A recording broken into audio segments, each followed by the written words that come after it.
നമസ്കാരം പ്രിയ സുഹൃത്തുക്കളെ, ഇൻഡിസൈൻ ട്യൂട്ടോറിയലിൻ്റെ മറ്റൊരു എപ്പിസോഡിലേക്ക് സ്വാഗതം. ഈ അധ്യായത്തിൽ നമ്മൾ പരിശോധിക്കുന്നത് ഇൻഡിസൈനിൽ ഒരു ഇമേജിനെ കളറൈസ് ചെയ്യുന്നത് എങ്ങനെ എന്നുള്ളതാണ്. ഒരു ഗ്രേ സ്കെയിൽ ഇമേജിനെ അല്ലെങ്കിൽ ഒരു ബ്ലാക്ക് ആൻഡ് വൈറ്റ് ഇമേജിനെ ഇൻഡിസൈനിൽ ഇമ്പോർട്ട് ചെയ്തതിന് ശേഷം അതിനെ നമുക്ക് ഇഷ്ടമുള്ള രീതിയിൽ കളറുകൾ മാറ്റി മാറ്റി ചെയ്യുന്നതാണ് കളറൈസ് ചെയ്യുന്ന രീതി. അത് എന്തിനാണെന്ന് വെച്ച് കഴിഞ്ഞാൽ, നമുക്ക് പലപ്പോഴും ഒരു സിംഗിൾ കളർ അല്ലെങ്കിൽ ഒരു ഡബിൾ കളർ അല്ലെങ്കിൽ ഒരു പാൻടോൺ കളർ ഇങ്ങനെയൊക്കെ നമുക്ക് പ്രിൻ്റ് ചെയ്യേണ്ടി വരും. അതിൽ ഇമേജസ് ഉപയോഗിക്കും, ടെക്സ്റ്റ് ഉപയോഗിക്കും, ലോഗോസ് അങ്ങനെ പലതും ഉപയോഗിക്കും. അത് സ്പോട്ട് കളറോ സിംഗിൾ കളറോ ഒക്കെ ആയിരിക്കാം. ഇങ്ങനെ വേണ്ടി വരുമ്പോൾ നമുക്ക് ഇൻഡിസൈനിൽ നിന്നുകൊണ്ട് തന്നെ ഈ ഇമേജസിൻ്റെ കളറുകൾ പലതും നമുക്ക് മാറ്റി മാറ്റി നോക്കാവുന്നതാണ്. അതിനെ ഫോട്ടോഷോപ്പിൽ പിന്നീട് ഓപ്പൺ ചെയ്യേണ്ട ആവശ്യം തന്നെയില്ല. ഒരിക്കൽ അത് സേവ് ചെയ്ത് നമ്മൾ ഇൻഡിസൈനിൽ ഇമ്പോർട്ട് ചെയ്ത് കഴിഞ്ഞാൽ അത് എങ്ങനെയൊക്കെയാണ് ചെയ്യുന്നത് എന്നുള്ളതാണ് നമ്മൾ ഈ അധ്യായത്തിൽ നോക്കുന്നത്. ഇത് മലയാളത്തിലെ ഒരു അഡ്വർടൈസിംഗ് ആൻഡ് മാർക്കറ്റിംഗ് മാഗസിനായ ആഡ്കോമിന് വേണ്ടി ഏപ്രിൽ ഇഷ്യൂയിലേക്ക് വേണ്ടിയിട്ട് തയ്യാറാക്കിയ ഒരു പേജാണ്. ഡിസൈനേഴ്സ് കോർണർ എന്നുള്ള ഒരു പേജ് അതിലുണ്ട്. അതിലേക്ക് വേണ്ടി തയ്യാറാക്കിയ ഒരു പേജാണ്. ടിപ്സ് ആൻഡ് ട്രിക്സ് എന്നാണ് ആ ആർട്ടിക്കിളിൻ്റെ പേര്. നമുക്ക് എങ്ങനെയൊക്കെയാണ് അത് ചെയ്യുന്നതെന്ന് നോക്കാം. ഞാനിവിടെ പ്ലേസ് ചെയ്തിരിക്കുന്ന രണ്ട് ഇമേജസ് ഉണ്ട്. ഒന്ന് ഈ ബാക്ക്ഗ്രൗണ്ട് ഇമേജ്, രണ്ട് ഇവിടെ ഒരു മോഡലിൻ്റെ ഇമേജ് ഉണ്ട്. ഈ ബാക്ക്ഗ്രൗണ്ട് ഇമേജ് ഞാൻ ബ്ലൂ കളറാണ് കൊടുത്തിരിക്കുന്നത്. ഇവിടെ നമുക്ക് സ്വാച്ചസിൽ അത് സെലക്ട് ചെയ്യുമ്പോൾ നമുക്ക് കാണാവുന്നതാണ്. ഇവിടെ ഞാൻ സെലക്ഷൻ ടൂൾ വെച്ച് സെലക്ട് ചെയ്യുമ്പോൾ അത് കാണുന്നില്ല, ഏത് കളറാണെന്ന് നമുക്ക് അറിയുന്നില്ല. എന്നാൽ അതിനെ ഡബിൾ ക്ലിക്ക് ചെയ്യുമ്പോൾ ആ കളർ ഏതാണെന്ന് ഇവിടെ നമ്മൾ കാണുന്നു. ഹൈപ്പർ ലിങ്ക് എന്നാണ് ആ കളറിൻ്റെ പേര്. അതിൻ്റെ പെർസെൻറ്റേജസ് നമുക്കിവിടെ കാണാവുന്നതാണ്. ഇതിന് സിംഗിൾ കളർ ആക്കാം നമുക്ക്. അതെങ്ങനെയെന്നുള്ളത് നമുക്ക് പിന്നീട് മനസ്സിലാക്കാവുന്നതാണ്. ഇവിടെ ഞാൻ ഈ മോഡലിൻ്റെ ഇമേജ് സെലക്ട് ചെയ്യുകയാണ്. ഇവിടെ ഞാനത് ഡബിൾ ക്ലിക്ക് ചെയ്തപ്പോൾ, അതല്ലെങ്കിൽ എനിക്ക് ഡയറക്റ്റ് സെലക്ഷൻ ടൂൾ, അതായത് എ ആണ് അതിൻ്റെ ഷോർട്ട് കട്ട്, അത് ഉപയോഗിച്ചുകൊണ്ട് അത് സെലക്ട് ചെയ്ത് കഴിഞ്ഞാൽ ഇവിടെ എനിക്ക് കാണാവുന്നതാണ്. ഇവിടെ ഒരു പർപ്പിൾ കളർ ആണ് അതിനുവേണ്ടി യൂസ് ചെയ്തിരിക്കുന്നത്. ആദ്യമായി ഇതിനുവേണ്ടി ഇമേജസിനെ എങ്ങനെ സേവ് ചെയ്യാം എന്നുള്ളതാണ് നോക്കുന്നത്. ഇവിടെ ഞാൻ ഇതിനെ ഒന്ന് ഓപ്പൺ ചെയ്യുകയാണ് ഫോട്ടോഷോപ്പിൽ. റൈറ്റ് ക്ലിക്ക് ചെയ്തപ്പോൾ എഡിറ്റ് വിത്ത് ഫോട്ടോഷോപ്പ് CC. ഫോട്ടോഷോപ്പിൽ ഓപ്പൺ ചെയ്യുമ്പോൾ ആ ഇമേജിൻ്റെ യഥാർത്ഥ അവസ്ഥ എന്താണെന്ന് നമുക്ക് കാണാം. അതൊരു ഗ്രേ സ്കെയിൽ ഇമേജാണ്, JPEG ഫയലാണ്. ഫോട്ടോഷോപ്പിൽ നിന്നും സേവ് ചെയ്തിട്ടുള്ള ഒരു ഗ്രേ സ്കെയിൽ ഇമേജാണ് നമ്മൾ ഇൻഡിസൈനിൽ കൊണ്ടുവന്നപ്പോൾ അതിനെ കളർ മാറ്റിയിരിക്കുന്നത്. ഞാനിത് ക്ലോസ് ചെയ്യുകയാണ്. ഇൻഡിസൈനിൽ ഇപ്പോൾ കളർ മാറ്റിയിരിക്കുകയാണ്. അതുപോലെ ഈ ഇമേജ് നമുക്കൊന്ന് നോക്കാം. എഡിറ്റ് വിത്ത് കൊടുക്കുന്നു, ഫോട്ടോഷോപ്പിൽ ഓപ്പൺ ചെയ്തു. ടിഫ് ഫോർമാറ്റിലാണ് അത് സേവ് ചെയ്തിരിക്കുന്നത്. ഗ്രേ സ്കെയിൽ തന്നെയാണ്, എന്നാൽ അത് ലെയറിലുമാണ്, ബാക്ക്ഗ്രൗണ്ട് ഫ്ലാറ്റൺ അല്ല. എന്നാൽ ഈ ടിഫ് ഫോർമാറ്റിലുള്ള ഇമേജ് നമ്മൾ ഇൻഡിസൈനിൽ പ്ലേസ് ചെയ്യുമ്പോൾ അത് ഫ്ലാറ്റൺ ആകും. അതിൻ്റെ ബാക്ക്ഗ്രൗണ്ട് നമുക്ക് ഫ്രീ ആയി കിട്ടുന്നതല്ല. ഞാനത് ഓഫ് ചെയ്യുന്നു, ഇൻഡിസൈനിൽ പോകുന്നു.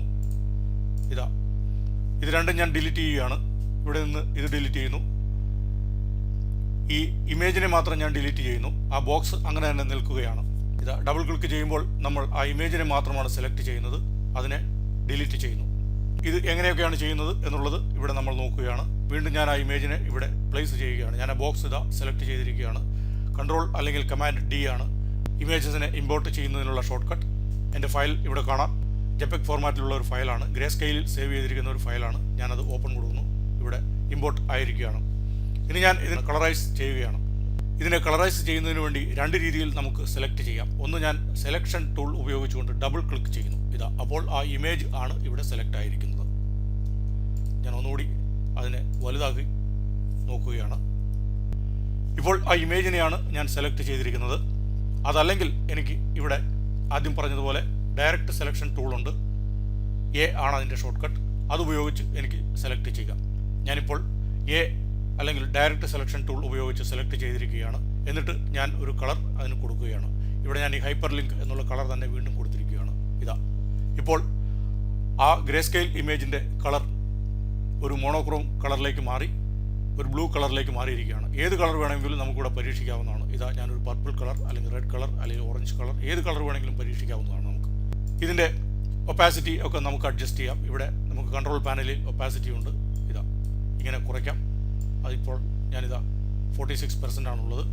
ഇത് 100% ആക്കുന്നു. ഓക്കെ, ഇനി ഞാൻ അടുത്ത ഇമേജിനെ ഇവിടെ ഇമ്പോർട്ട് ചെയ്യുകയാണ്. കൺട്രോൾ D അല്ലെങ്കിൽ കമാൻഡ് D. മോഡൽ 1 ടിഫ് ഒരു ടിഫ് ഫയലാണ്. ഞാനിവിടെ ഇമ്പോർട്ട് ചെയ്തു. അപ്പോൾ അതിൻ്റെ ബാക്ക്ഗ്രൗണ്ട് നമുക്ക് വൈറ്റ് ആയിട്ടാണ് കിട്ടിയിരിക്കുന്നത്. ഇത് പോരാ, നമുക്ക് ഇതിൻ്റെ ബാക്ക്ഗ്രൗണ്ട് ട്രാൻസ്പെറൻ്റ് ആവണം. അതിനുവേണ്ടി എന്താണ് ചെയ്യുന്നത് എന്നുള്ളത് നമുക്കൊന്ന് നോക്കാം. ഞാനിവിടെ ആ ഇമേജിനെ സെലക്ട് ചെയ്യുന്നു. ഇൻഡിസൈനിൽ ഒബ്ജക്റ്റിൽ പോകുന്നു. അതിനുശേഷം അതിൽ ക്ലിപ്പിംഗ് പാത്ത് ഉണ്ട്. ക്ലിപ്പിംഗ് പാത്തിൽ ഓപ്ഷൻസ് ഉണ്ട്. ഇതാ ഓപ്ഷൻസിൽ നമ്മൾ പോകുന്നു. അതിൽ ടൈപ്പ് ഉണ്ട്. അവിടെ ഫോട്ടോഷോപ്പ് പാത്ത് എന്നൊരു ഓപ്ഷൻ ഉണ്ട്. അത് സെലക്ട് ചെയ്യുകയാണ്. ഇപ്പോൾ പ്രിവ്യൂ ചെക്ക് ഇൻ ആണ്. അതുകൊണ്ട് എനിക്ക് അവിടെ കറക്റ്റായിട്ട് കാണാം. ബാക്ക്ഗ്രൗണ്ട് ട്രാൻസ്പെറൻ്റ് ആയി കിട്ടിയിരിക്കുകയാണ്. ഫോട്ടോഷോപ്പിൽ ഷേപ്പ് പാത്ത് വരച്ച് സേവ് ചെയ്തതിന് ശേഷമാണ് ഈ ഫയലിനെ ടിഫ് ഫോർമാറ്റിൽ സേവ് ചെയ്തിരിക്കുന്നത്. അതുകൊണ്ടാണ് ഇൻഡിസൈനിൽ ഇതിൻ്റെ ക്ലിപ്പിംഗ് പാത്ത് നമുക്ക് സെലക്ട് ചെയ്യാൻ സാധിക്കുന്നത്. ഓക്കെ കൊടുക്കുന്നു. ഓക്കെ, ഇനി എനിക്ക് ഇതിൻ്റെ കളർ ഏത് വേണമെങ്കിലും മാറ്റാവുന്നതാണ്. ഇവിടെ ഞാനൊരു പർപ്പിൾ കളർ കൊടുക്കുകയാണ്. ഇതാ, അതല്ലെങ്കിൽ എനിക്ക് ഇവിടെ സ്വാച്ചസിൽ ന്യൂ കളർ സ്വാച്ചസ് ഉണ്ട്. അത് സെലക്ട് ചെയ്തതിന് ശേഷം എനിക്ക് ഇഷ്ടമുള്ള ഒരു കളർ സെലക്ട് ചെയ്യാവുന്നതാണ്. ഇവിടെ കളർ ടൈപ്പ് പ്രോസസ്സാണ് ഇപ്പോൾ കിടക്കുന്നത്. എനിക്കത് വേണമെങ്കിൽ ഒരു സ്പോട്ട് കളർ ആക്കാം. സാധാരണഗതിയിൽ സ്പോട്ട് കളർ അല്ലെങ്കിൽ 2 കളർ അല്ലെങ്കിൽ സിംഗിൾ കളർ പ്രിൻറ്റിങ്ങിനാണ് ഈ മെത്തേഡ്സ് ഉപയോഗിക്കേണ്ടതും. ഞാൻ ഒരു കളർ മോഡിൽ ഒരു പാൻറ്റോൺ കളർ സെലക്ട് ചെയ്യുകയാണ്. ഇതാ പാൻറ്റോൺ സോളിഡ് കോട്ടൺ ഉപയോഗിക്കുന്നു. അതിൽ നിന്നും ഞാനൊരു കളർ സെലക്ട് ചെയ്യുകയാണ്. ഇതാ ഇതുമായിട്ട് മാച്ച് ചെയ്യുന്ന ഒരു കളർ വേണം എനിക്ക് സെലക്ട് ചെയ്യാനുണ്ട്. പാൻറ്റോൺ 2425C ആണ് ഞാനിവിടെ ഉപയോഗിക്കുന്നത്. ഓക്കെ കൊടുക്കുന്നു. ഇതാ ഇപ്പോൾ അതിൻ്റെ കളർ മാറിയിരിക്കുന്നത് നമുക്ക് കാണാവുന്നതാണ്. ഇങ്ങനെയാണ് ഇൻഡിസൈനിൽ ഒരു ഇമേജിനെ ബ്ലാക്ക് ആൻഡ് വൈറ്റ് അല്ലെങ്കിൽ ഗ്രേ സ്കെയിലിൽ സേവ് ചെയ്ത ഒരു ഫയലിനെ, ഒരു ഇമേജിനെ നമ്മൾ കളറൈസ് ചെയ്യുന്നത്. ഇൻഡിസൈൻ, ഫോട്ടോഷോപ്പ്, ഇല്ലസ്ട്രേറ്റർ എന്നിവയുടെ മലയാളത്തിലുള്ള കൂടുതൽ വീഡിയോ ട്യൂട്ടോറിയൽസ് കാണുന്നതിനായി ഈ ചാനൽ സബ്സ്ക്രൈബ് ചെയ്യുക, അഭിപ്രായങ്ങൾ രേഖപ്പെടുത്തുക, ഷെയർ ചെയ്യുക. Thank you for watching this video.